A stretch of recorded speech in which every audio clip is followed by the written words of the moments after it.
विशाल dinosaur का कंकाल पानी पीते हुए बैठा था, जिसने व्यवस्थापक वांग को हैरान कर दिया। जमीन पर गिरी टॉर्च की आवाज से डायनासोर चौंक गया और गरजते हुए उसकी तरफ दौड़ने लगा। वांग घबराकर रिसेप्शन हॉल में कूद पड़ा, फोन उठाकर सुरक्षा गार्ड से मदद मांगी, लेकिन बूढ़ा गार्ड पार्टी में व्यस्त था और उसे कर्मचारी पुस्तिका पढ़ने की सलाह देकर टाल दिया। वांग ने पुस्तिका निकाली और उसमें दिए गए निर्देशों का पालन किया। उसने सामने पड़ा हड्डी का टुकड़ा फेंका, जिससे डायनासोर खुश होकर उसे लपकने लगा और वांग दूर भाग गया। लेकिन समस्या यहीं खत्म नहीं हुई। पूरे म्यूजियम में जैसे जादू हो गया, वहां के सभी प्रदर्श नमूने जीवित हो गए। क्रोधित हून राजा जो हर किसी पर हमला कर रहा था, उसे देखकर वांग डरकर भाग गया।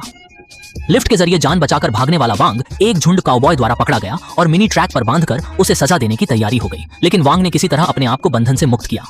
जैसे ही वह खड़ा हुआ, उसे रोम की सेना ने घेर लिया। छोटे रॉकेट्स का सामना करना पड़ा, लेकिन अचानक प्रकट हुए राष्ट्रपति रूजवेल्ट ने उसे बचा लिया। राष्ट्रपति ने वांग को बताया कि इस सारे हंगामे की वजह एक फर्नो की जादुई प्लेट है। इसका जादू रात के समय संग्रहालय के प्रदर्शनों को जीवित कर देता है और सूरज उगने से पहले सब सामान्य हो जाता है। पहले दिन नौकरी का ऐसा अनुभव देखकर वांग डर गया, लेकिन 35 साल का वह आदमी अच्छी नौकरी कहां पाता।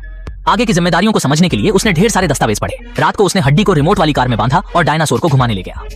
इसके बाद उसने काउबॉय और रोमवासियों को आपस में समझौता कर शांतिपूर्ण होने के लिए राजी किया। जैसे ही वह अपनी योजना को व्यवस्थित तरीके से लागू कर रहा था, एक शरारती कैप्टन बंदर ने अफ्रीकी प्रदर्शनी क्षेत्र के जानवरों को रिहा कर दिया। स्थिति फिर से बदतर हो गई। गुस्से में वांग बंदर को समझाने गया, लेकिन रास्ते में राष्ट्रपति ने उनकी बहस रोक दी। धीरे धीरे सुबह होने लगी।